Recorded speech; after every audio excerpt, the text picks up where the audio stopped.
উত্তরাখণ্ডের কুমায়ুন অঞ্চল হিমালয়ের কোলে প্রাকৃতিক সৌন্দর্যে ভরপুর মনোরম একটা জায়গা।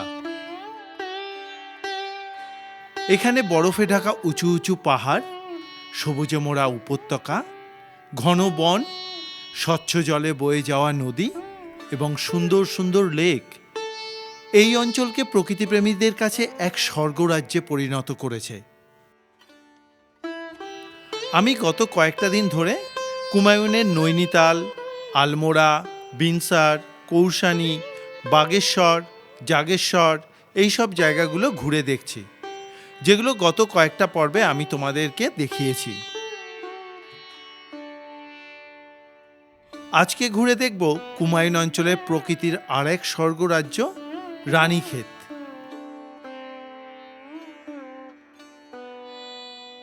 গতকালকে আমরা কৌশানির থেকে বেরিয়ে স্বর্গপুরী পাণ্ডবখুলি দেখে রাতে দরহাটে থেকেছিলাম। দরহাট জায়গাটা পাহাড়ি সুন্দর একটা জনপদ। এখানে মার্কেট এরিয়াতে থাকার জন্য অনেকগুলো অপশান রয়েছে। সুপ্রভাত, এখন বাজে সকাল 10:15। আমরা এখন দরহাট থেকে বেরিয়ে গেলাম। আমরা দরহাটে ছিলাম কৃষ্ণা লজে। সেখান থেকেই আমরা ব্রেকফাস্ট করে বেরিয়েছি। আজকে এখান থেকে রানীক্ষেত ঘুরে, রানীক্ষেতে যে কটা দেখার জায়গা আছে সেগুলো ঘুরে বেরিয়ে যাব একদম ভীমতালে গিয়ে আজকের রাত্রেবেলা থাকবো। তাহলে চলো যাত্রা শুরু করি।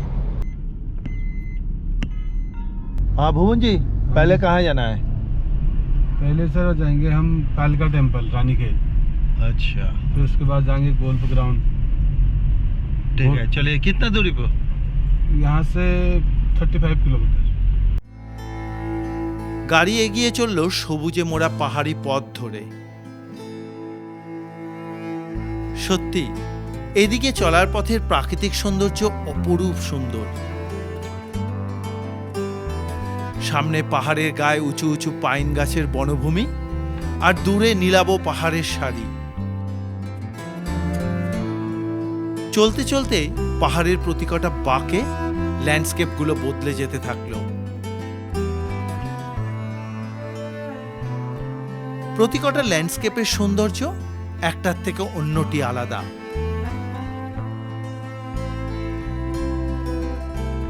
আমরা প্রকৃতির এই অকৃত্রিম সৌন্দর্য উপভোগ করতে করতে এগোতে থাকলাম।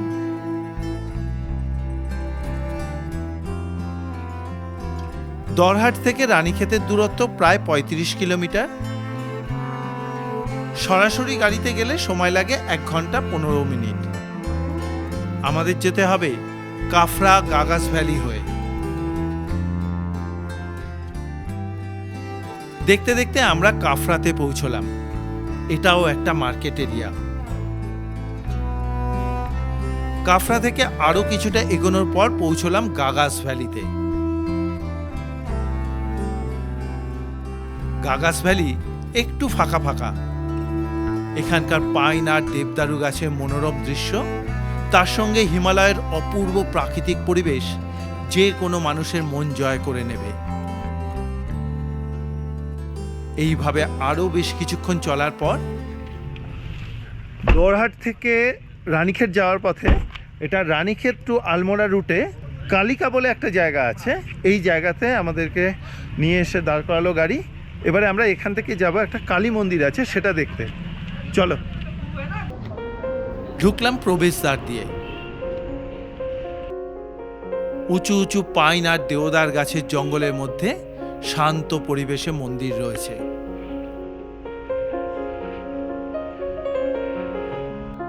খুব সুন্দর পরিবেশ, এত সুন্দর পরিবেশ। যাওয়ার পথে বাঁদিকে একটা ছোট্ট মন্দির, এখানেও দেবতা পূজিত হচ্ছেন। আবার সামনে এক রাস্তা রয়েছে, রাস্তা দিয়ে ওপর দিকে আরেকটা মন্দির আছে। চলো যাই।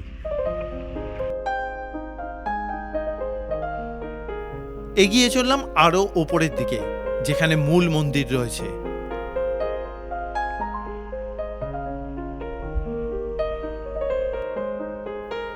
একটু উঠতেই মূল মন্দিরে পৌঁছে গেলাম। মন্দিরের কম্পাউন্ডের মধ্যে কোনো ফটোগ্রাফির অনুমতি নেই, তাই জন্য তোমাদেরকে দেখাতে পারলাম না। এখানে 3 জন সাধক সাধনা করেছেন। এখানে মা কালীর একটা মন্দির রয়েছে এবং মা কালী এখানে পূজিত হচ্ছেন। চলো এরপরে বেরিয়ে যাই, এরপরে আরও অনেক জায়গা আছে, সেই জায়গাগুলো দেখাবো। নেমে চললাম গাড়ির দিকে। মন্দিরে যেতে গেলে একটুখানি হেঁটে উঠতে হয় ঠিকই, কিন্তু অসুবিধা হওয়ার মতন নয়। তবে এখানে প্রাকৃতিক সৌন্দর্য কিন্তু সত্যিই খুব সুন্দর। এখানকার একটা আলাদা শান্তি রয়েছে। আবার গাড়িতে উঠে চলা শুরু। আমাদের পরবর্তী গন্তব্য রানীক্ষেতের বিখ্যাত গল্ফ কোর্স। মিনিট 6-7 মতন গাড়িতে আসার পর এসে পৌঁছে গেলাম রানীক্ষেতের গল্ফ কোর্সের কাছে। চলো এখানে দেখি কি সিস্টেম আছে, এখানে ফটোগ্রাফি করা যাবে কিনা, কারণ এটা টোটালটাই আর্মি এরিয়া। নাম এন্ট্রি করে ঢুকতে হলো।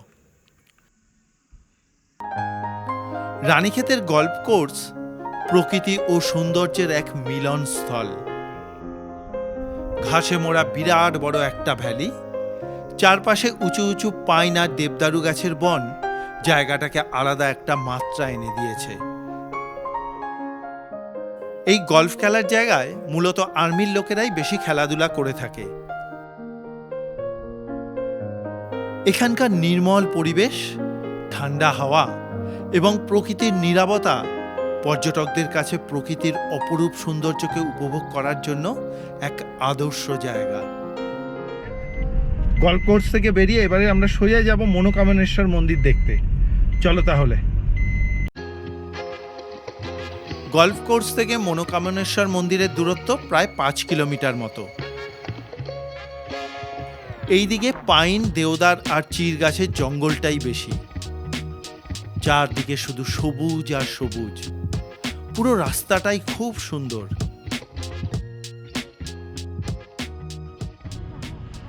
কিছুক্ষণের মধ্যেই পৌঁছে গেলাম মন্দির চত্বরে। ভারতীয় সেনার কুমায়ুন রেজিমেন্টের দ্বারা পরিচালিত এই মনোকামনেশ্বর মন্দির। মন্দির চত্বর খুব সুন্দর করে সাজানো। মূল মন্দিরে গর্ভগৃহে মা কালী পূজিত হচ্ছেন।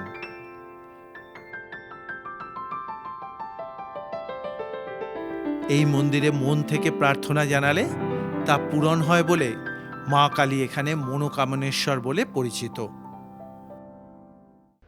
মন্দিরের ভেতরে ঢুকেছিলাম, নাট মন্দির পর্যন্ত ছবি তুলতে পেরেছি, কিন্তু গর্ভ মন্দিরের ভেতরে ছবি তোলার কোনো অনুমতি নেই।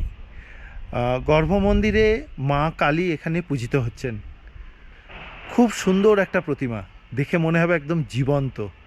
ওই 6.5 ফিট মতন হাইট মায়ের মূর্তির। চলো এরপরে এখান থেকে বেরিয়ে যাই। আবার গাড়িতে উঠে চললাম পরবর্তী গন্তব্যে। মনোকামনেশ্বর মন্দির থেকে মিনিট 5 গাড়িতে এসে পৌঁছে গেলাম রানীক্ষেতের আর্মি মিউজিয়ামে। এই যে আমার ডান পাশে আর্মি মিউজিয়াম। এখানে ঢোকার সিস্টেম কি আছে জেনে নিই, তারপরে ফটোগ্রাফি করতে পারবো কিনা সেটারও অনুমতি আছে কিনা সেটা জেনে নিয়ে সবটাই বলছি। জানলাম শুধুমাত্র মিউজিয়ামের দিকেই ক্যামেরার অনুমতি আছে। মিউজিয়াম দেখার জন্য এগোতে থাকলাম।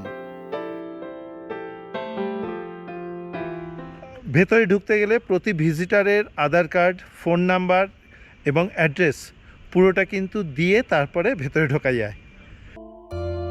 মিউজিয়ামে ঢুকতে বড়দের জন্য 30 টাকা আর ছোটদের জন্য 20 টাকার টিকিট কাটতে হয়। এই মিউজিয়াম ভারতীয় সেনাবাহিনীর কুমায়ুন রেজিমেন্টের গৌরবময় ইতিহাস ও বীরত্বের নানা স্মৃতি সংরক্ষিত রয়েছে। এখানে বিভিন্ন যুদ্ধে ব্যবহৃত পুরনো অস্ত্র, রাইফেল ও সামরিক সরঞ্জাম রয়েছে। রয়েছে বীর সেনাদের পদক, ইউনিফর্ম ও সম্মান চিহ্ন। 1962 সালে ভারত চীন যুদ্ধ থেকে উদ্ধার করা চীনা রাইফেল ও সামরিক জিনিস।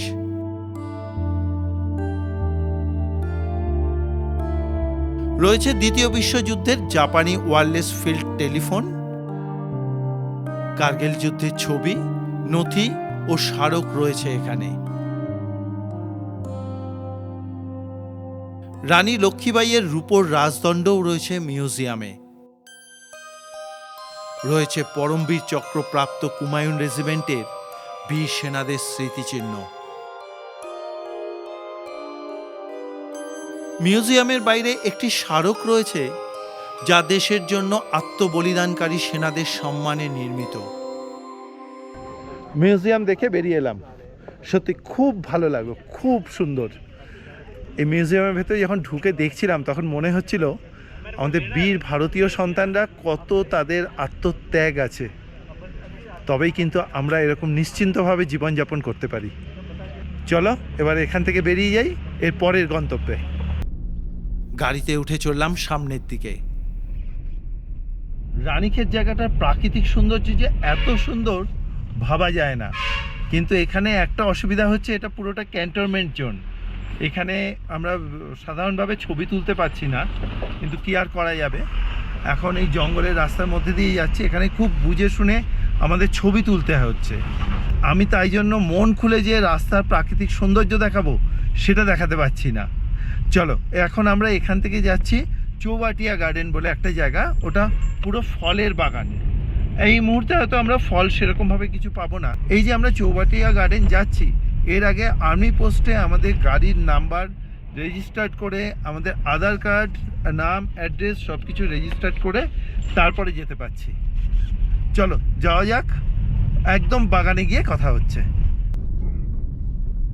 কিছুক্ষণ চলার পর এই এসে পৌঁছে গেলাম চৌবাটিয়া গার্ডেনের প্রবেশদ্বারে। चलो भीतर जाओ जाक। ये वॉक है दादा, यहाँ पे घूमना है आप एप्पल गार्डन में। तो यहाँ पे गार्डन है, फॉरेस्ट है, डैम है। गार्डन घूमते तो आधे घंटे का वॉक है। फ्रूट का सीज़न तो आजकल ऑफ रहता है सर। फ्रूट रहता है मई, जून, जुलाई, अगस्त तक सभी फ्रूट होता है। यहाँ पे आड़ू, प्लम, खुमानी, नाशपाती, चेरी, चेस्टनट, वॉलनट, एप्पल सबसे ज़्यादा एप्पल होता है। 36 वैरायटी एप्पल की रहती है। इसमें आप घूमेंगे अभी तो हिमालय दर्शन दिखेगा आपको, ट्रीज प्लांट्स की जानकारी मिलेगी। 1 किलोमीटर का राउंड लेंगे तो इसमें आपका ये चार्जर रहेगा आपका 300 रुपीज़ गाइड का। उसके बाद डेंस फॉरेस्ट घूमते तो घने जंगल में भी घुमाते हैं, इसका चार्जेस है 500 रुपीज़। और लंबा ट्रैक करना चाहे तो 6 किलोमीटर का ट्रैक है सर, डैम का 3 किलोमीटर जाना 3 किलोमीटर आना। वो 6 किलोमीटर का ट्रैक है, उसका चार्जेस है 1200 रुपये। कहाँ कहाँ घूमना है सर आप डिसाइड कीजिए। এখানে কিন্তু গাইড পাওয়া যায় এই সমস্ত জায়গাগুলো ঘোরানোর জন্য। একজন গাইড এই জিনিসগুলো আমাদেরকে বলে দিলেন। তবে এখন তো আপেল বাগানে আপেল নেই, তাই জন্য আমরা বেশি দূর অবধি যাবও না, একটু এখান থেকে প্রাকৃতিক সৌন্দর্য দেখে আমরা চলে আসব। আপেল থাকলে তাহলে কিন্তু অনেকটা ভেতর পর্যন্ত গেলে ভালো লাগতো। কি তোমরা কি বলো, তোমাদের কি মতামত একটা কমেন্ট বক্সে কমেন্ট করে জানিও। তাহলে চলো এই সামনেটা একটু ঘুরে আসি। সামনের পাহাড়ে তুলনামূলক কম ঢালে বিরাট জায়গা নিয়ে রয়েছে চৌবাটিয়া গার্ডেন। হাঁটতে হাঁটতে চললাম বাগানে ঢোকার রাস্তার দিকে। এই হচ্ছে চৌবাটিয়া গার্ডেনে যাওয়ার মেইন রাস্তা। এখন গেট বন্ধ, যেহেতু বাগানে কোনো অ্যাক্টিভিটিস নেই, বাগানে কোনো ফল নেই, তাই জন্য গেট বন্ধ।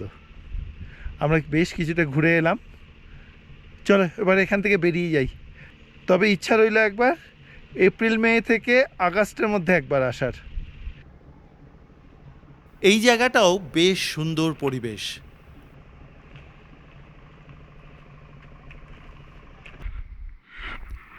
আবার গাড়িতে উঠে চললাম পরবর্তী গন্তব্যে।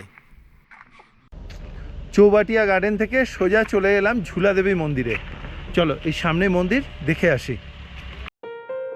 ঢুকতেই দেখলাম ঝুলা দেবী মন্দির চত্বর পুরো জায়গাটা মোটা জাল দিয়ে ঘেরা। জানলাম সন্ধ্যের পর থেকে এখানে লেপার্ডের উৎপাত বেড়ে যায়, তাই এই ব্যবস্থা। এই ঝুলাদেবী মন্দির রানীক্ষেতের সব থেকে বিখ্যাত ও প্রাচীন মন্দির। এই মন্দিরে দেবী দুর্গার এক বিশেষ রূপ ঝুলাদেবী অধিষ্ঠান করছেন। এই মন্দিরের ঐতিহ্য বহু শতাব্দী প্রাচীন। জনশ্রুতি আছে একসময় রানীক্ষেত ও চৌবাটিয়ার আশেপাশে ঘন জঙ্গলে বাঘ ও চিতাবাঘের অত্যাচারে গ্রামবাসীরা আতঙ্কিত হয়েছিল। তখন তারা দেবী দুর্গার কাছে প্রার্থনা করলে দেবী এক রাখালের স্বপ্নে আবির্ভূত হয়ে একটি নির্দিষ্ট স্থানে তার মূর্তিটি খুঁজে পাওয়ার নির্দেশ দেন। পরে সেই জায়গাতেই মন্দির প্রতিষ্ঠা হয়। পরবর্তীকালে দেবী মা আবারও স্বপ্ন দিয়ে একটি ঝুলা বা দোলনা চেয়েছিলেন। সেই কারণেই দেবী মূর্তি ঝুলার উপরে স্থাপন করা হয় এবং তখন থেকেই এই দেবীকে ঝুলা দেবী বলে মানা হয়।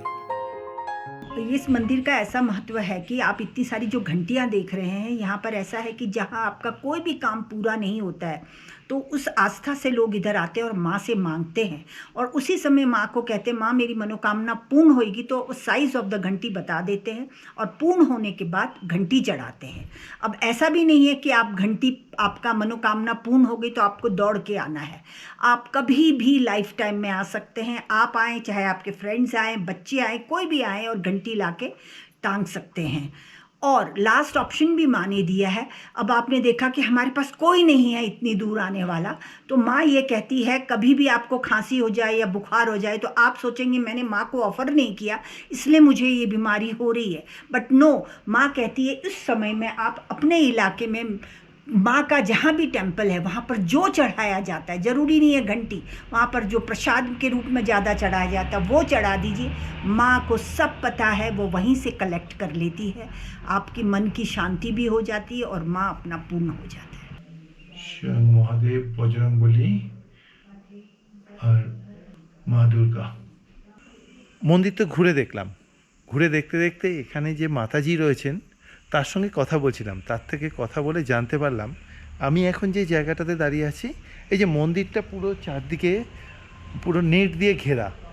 এই নেট দিয়ে ঘেরার কারণ হচ্ছে এখানে প্রতিদিন লেপার্ড আসে।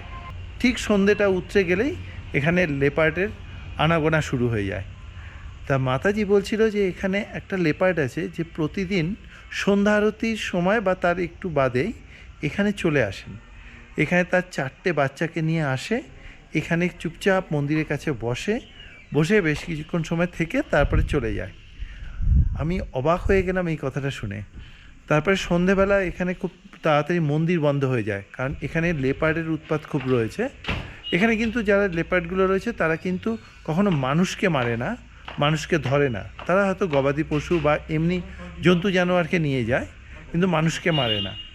আর 5টার মধ্যে মন্দির বন্ধ হয়ে যায়। দিনের আলো থাকতে থাকতেই মানুষ যেন এখান থেকে বেরিয়ে চলে যেতে পারে, তাই জন্য 5টা পর্যন্তই মন্দির খোলা থাকে। যাই হোক, এনে ঘুরে দেখলাম, খুব ভালো লাগলো। এবারে চলো বাইরে বেরিয়ে যাই। এরপরে আমরা এখান থেকে সোজা চলে যাব ভীমতাল, ওখানে আজকে রাত্রে থাকবো। চলো বেরোনো যাক।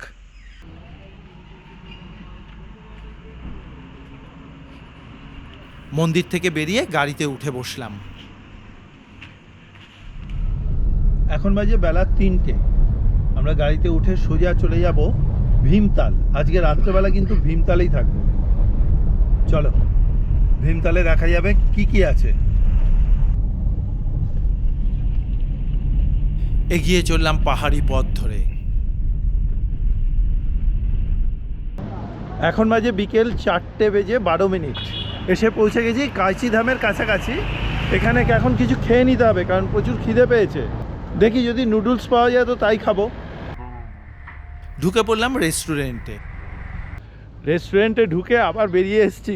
গাড়ির থেকে জ্যাকেটটা বার করে জ্যাকেটটা পরে নিলাম। এখানে বেশ ঠান্ডা লাগছে। আমরা যখন রানীক্ষেত থেকে বেরিয়েছিলাম তখন ওখানকার টেম্পারেচার ছিল প্রায় 16 ডিগ্রির মতো। এখন প্রচণ্ড ঠান্ডা লাগছে। আমরা দুজন 1 প্লেট নুডলস নিয়ে ভাগ করে নিলাম। চাউমিন খেতে খেতে এত দেরি হয়ে গেছে, এখন বাজে 4:40। চাউমিনের পরে চা খাচ্ছি। চা খেয়ে একদম সোজা চলে যাব ভীমতাল। আর কোথাও মাঝখানে দাঁড়াবো না। বেশ অনেক দিন ধরে লম্বা জার্নি করছি তো, সেটা তো একটু টায়ার্ড হয়ে গেছে, সেটা ঠিকই।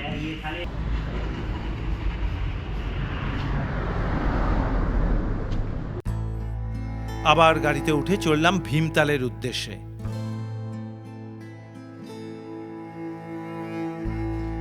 আস্তে আস্তে সূর্যদেব আকাশ রাঙিয়ে দিয়ে অস্ত যেতে শুরু করলো।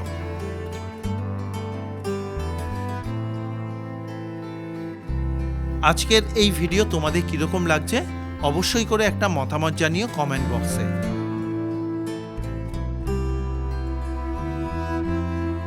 সন্ধেবেলা আমরা ভীমতালে ঢুকে পড়লাম। এখন বাজে সন্ধে 5:45। এসে পৌঁছে গেলাম ভীমতালের KMVN-এ। এখানে আমাদের একটা রুম বুক করা আছে, ফোন করে বলে রাখা ছিল। চলো তাহলে সেখানে ঢোকা যাক। কুমায়ুন মণ্ডল বিকাশ নিগমের ট্যুরিস্ট গেস্ট হাউসটা খুব সুন্দর জায়গায়, একদম ভীমতালের পাশেই। ঢুকে পড়লাম গেস্ট হাউসে। বেশ সাজানো গোছানো। নাম বলতেই রুমের ব্যবস্থা হয়ে গেল। নমস্তে জি।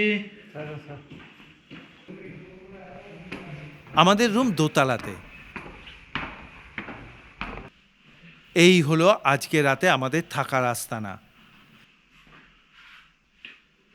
ঘরে একটা কিং সাইজের বেড, ওয়ারড্রপ এবং চেয়ার টেবিল রয়েছে। গিজার সহ সুন্দর অ্যাটাচ ওয়াশরুম। এই ঘরটা ভাড়া প্রতিদিনের জন্য পড়েছে 1975 টাকা করে, ইনক্লুডিং GST। KMVN-এর ঘরগুলো সত্যিই খুব সুন্দর। আর এখান থেকে ভীমতালের যা সুন্দর একটা সৌন্দর্য পাওয়া যাচ্ছে রাত্রেবেলার, খুব ভালো লাগছে। যাই হোক, আজকে আর ব্লগটা বাড়াবো না। রাত্রেবেলা খাওয়া দাওয়া করে শুয়ে পড়বো। আগামীকাল পুরো ভীমতাল, নকুচিয়া তাল, সাততাল, এখানে আশপাশে আরও অনেক কিছু দেখার জায়গা আছে, সেগুলো ঘুরে দেখব। আজকের মতন ভিডিও এখানেই শেষ করছি। দেখা হবে আগামী পর্বে। আজকের ভিডিও তোমাদের কীরকম লাগলো তা কিন্তু অবশ্যই একটা মতামত জানিও কমেন্ট বক্সে। আজকের মতন বিদায়। Good night.